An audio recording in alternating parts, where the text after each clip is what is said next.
ادھار، چاہے اسلامی بینک کا ادھار ہو اور چاہے دوسرے بینکوں کا ادھار ہو، ادھار سے بچو، ادھار کوئی راحت نہیں، کوئی راحت نہیں۔ ٹھیک ہے اسلامی بینکوں کا، اب دیکھو کاروبار بڑھانا ہے اپنے پیسے سے بڑھاؤ، قرضے لے کر کاروبار مت بڑھاؤ، چاہے وہ قرضہ بغیر سود کے ہو، چاہے سود کا تو بالکل ہی کام غلط ہو گیا، اور اگر بغیر سود کے ہے تو بھی قرضہ ہوتا ہے۔ پھنس گیا ہے ایک آدمی، پھنس گیا ہے، راستہ کوئی نہیں ہے، تو اب ایک شکل نکلی ہے کہ بھی آپ کسی اسلامی خاص طور میزان بینک کے ساتھ آپ کوئی معاملہ کرنا چاہیں تو کم از کم وہ سودی نہیں ہے، انشاءاللہ وہ سودی نہیں۔ لیکن میں آپ کو کھل کے کہہ رہا ہوں، اپنے کام کو آگے بڑھانے کے لیے، آپ کا کام ٹھیک ٹھاک چل رہا ہے، بہترین چل رہا ہے، جو تھوڑا ودھا لویے، کبھی ادھار نہ لینا، اپنے پیسے سے بڑھا کے چاہے پورے پاکستان میں پھیلا دو۔ میں کئی ایسے پارٹیوں کو جانتا ہوں 30 40 ارب کا کاروبار کر رہے ہیں، 1 روپیہ کسی بینک کے مقروض نہیں، 1 پیسہ بینک کا نہیں، 1 پیسہ، وہ لین دین میں ایسے کھڑے ہیں، کبھی وعدہ خلاف نہیں۔ اسی پاکستان میں اللہ نے ایسے لوگوں کو وجود دے دیا ہے، تھوڑا ہمت کرنی پڑتی، تو پھر آپ کی تجارت آپ کے لیے جنت کا ذریعہ ہے۔ من طلب الدنیا حلالا، ہماری جنت صرف مسجد میں جانے سے نہیں بنتی، آپ کو حدیث سنا رہا ہوں، ہماری جنت صرف مسجد میں نہیں ہے، ہماری جنت چیمبر آف کامرس میں بھی بن رہی، اور ہماری جنت ہمارے آفس میں بن رہی، ہمارے دفتر میں بن رہی، ہمارے 8 بازاروں میں بن رہی، ہماری ملوں فیکٹریوں میں بن رہی۔ کب؟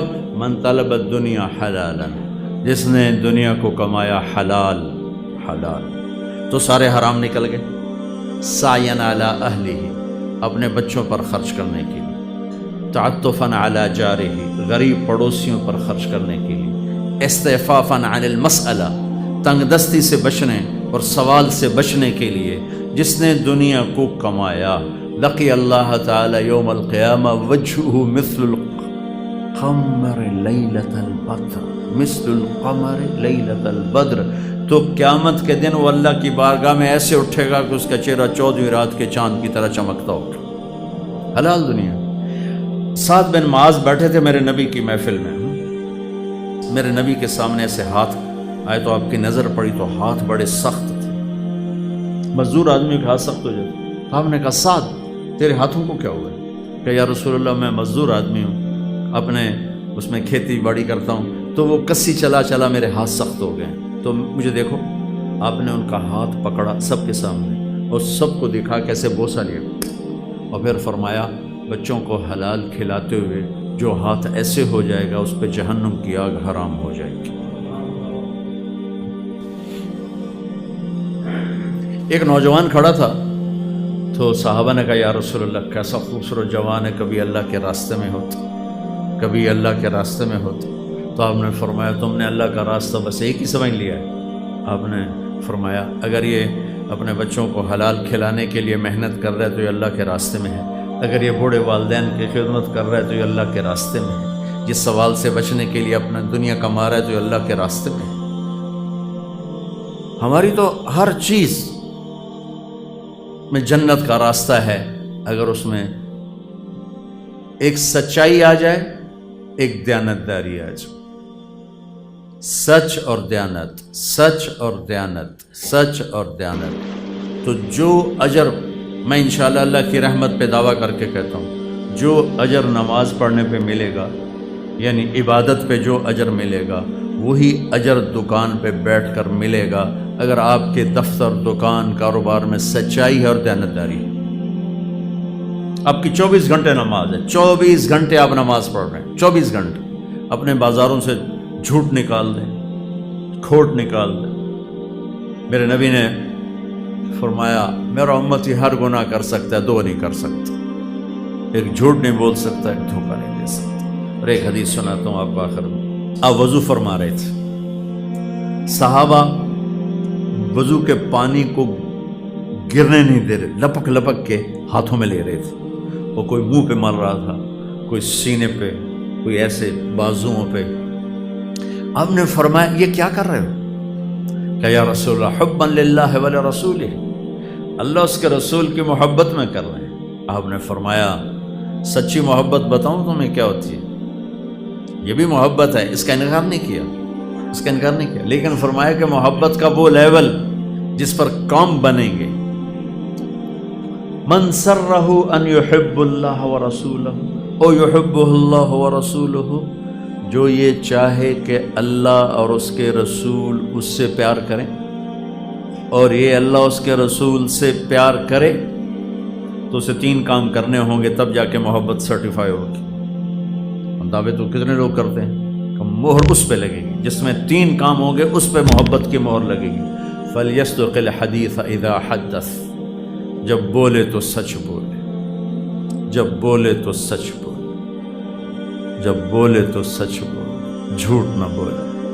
میرے نبی سے پوچھا گیا یا رسول اللہ مسلمان بزدل ہو سکتا ہے؟ آپ نے کہا. بخیل ہو سکتا ہے؟ آپ نے کہا. جھوٹ بول سکتا ہے؟ فرمایا نہیں، جھوٹ نہیں بول سکتا، جھوٹ.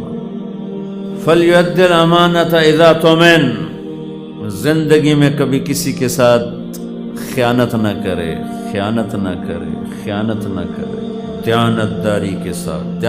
آپ دیکھتے ہیں ہمارے نبی کی 2 صفتیں کون سی ہائی لائٹ ہوئیں؟ ہمارے نبی کی 2 کون سی صفتیں ہائی لائٹ ہوئیں؟ صادق امین، صادق امین. اور یہ کس نے ہائی لائٹ کی؟ کفار مکہ نے. صادق امین، صادق. میرے استاد صاحب رحمۃ اللہ فرماتے تھے سارے دین کو 2 لفظوں میں بیان کرو تو سچائی اور امانت. اور آگے میں اضافتاً کہتا ہوں سارے کفر کو 2 لفظوں میں بیان کروں تو جھوٹ اور خیانت. سارے دنیا کا کفر جتنی شکلوں میں ہے، جھوٹ اور خیانت اس کی جڑ ہے. اور سارے دین کو بیان کروں 2 لفظوں میں تو اس کی جڑ سچائی اور امانت. یہ میرے استاد کی سنی بات ہے. اگلی بات میرا اضافہ ہے اس کو اپوزٹ سوچ کر کہ جب پورے دین کی بنیاد سچ اور امانت ہے تو پھر سارے کفر کی بنیاد جھوٹ اور خیانت اور دھوکہ. تو فَلْيَصْدِقِ الْحَدِيثَ إِذَا حَدَّثَ، اگر اللہ رسول سے سچا پیار ہے تو سچ بولے گا، جھوٹ نہیں بولے گا. دوسری نشانی فَلْيُؤَدِّ الْأَمَانَةَ إِذَا اؤْتُمِنَ، کبھی امانت میں خیانت نہیں کرے گا، کبھی امانت میں خیانت نہیں کرے گا، دھوکہ نہیں دے گا، فراڈ نہیں کرے گا. میرے نبی کی میں نے حدیث آپ کو پہلے سنا دی کہ ہر کام ہو سکتا ہے ایک مسلمان سے، جھوٹ اور دھوکہ نہیں ہو سکتا. تیسری نشانی کیا ہے؟ فَلْيُحْسِنْ جِوَارَ مَنْ جَاوَرَهُ، اپنے پڑوسی کے ساتھ اعلیٰ درجے کا سلوک کرے، چاہے پڑوسی اپنا ہے، پرایا ہے، مسلم ہے، کافر ہے، اچھا ہے، برا ہے. اپنے پڑوسی کے ساتھ جو اچھا سلوک کرے گا یہ ہے اللہ اس کے رسول سے پیار کرنے والا، اور یہ ہے جس سے اللہ اس کا رسول پیار کرتے. تو میرے بھائیو، ہمارا اصل سرمایہ ہماری ایمانی صفات ہیں جو قبر میں ہمارے ساتھ جائیں گی، ورنہ موت آتے ہی ہر شے زیرو ہو جاتی. ڈیڈ باڈی بادشاہ کی ہو یا فقیر کی ہو، ڈیڈ باڈی ہوتی، میت ہوتی. شاہ فہد مرحوم کا جنازہ تھا غائبانہ مکہ میں، تو میں وہیں تھا، قدرتی میں وہیں تھا. تو میں کان لگا کے بیٹھا تھا کہ آج کیا اعلان ہوگا. پہلے تو اعلان ہوتا ہے الصلاۃ علی المیت، ہاں بھائی میت دی نماز پڑھو. میں کہا آج تو بادشاہ مرے، اج والا کی اعلان ہوتا. اثر دی نماز تو بعد جنازہ، میں باب الفتح دی پوڑیاں دے نال بیٹھا ہوں، مینوں جگہ یاد ہے تے کان میرے سبھی کرل، میں نے آواز آئی الصلاۃ علی المیت، الصلاۃ علی المیت. 20 سال حکومت کرنا الصلاۃ علی المیت، تو ریڑھی چلاون والا مار گیا الصلاۃ علی المیت. تو موت تو ہمارے سارے سرمایہ کو زیرو کر دیتی، لیکن جو باتیں میرے نبی دے کر گئے، بتا کے گئے، سکھا کر گئے، تاجر کے روپ میں، حاکم کے روپ میں، خامد کے روپ میں، ماں کے روپ میں، باپ کے روپ میں، بیوی کے روپ میں، بیٹی کے روپ میں، مزدور کے روپ میں، ذمہ دار کے روپ میں، میرے رب کی قسم ہمارا اصل سرمایہ ہے، ہمارا اصل سرمایہ. فَلْيَصْدِقِ الْحَدِيثَ إِذَا حَدَّثَ، سچائی. فَلْيُؤَدِّ الْأَمَانَةَ إِذَا اؤْتُمِنَ، امانت داری. فَلْيُحْسِنْ جِوَارَ مَنْ جَاوَرَهُ، پڑوسی سے اچھا سلوک چاہے کیسا ہی.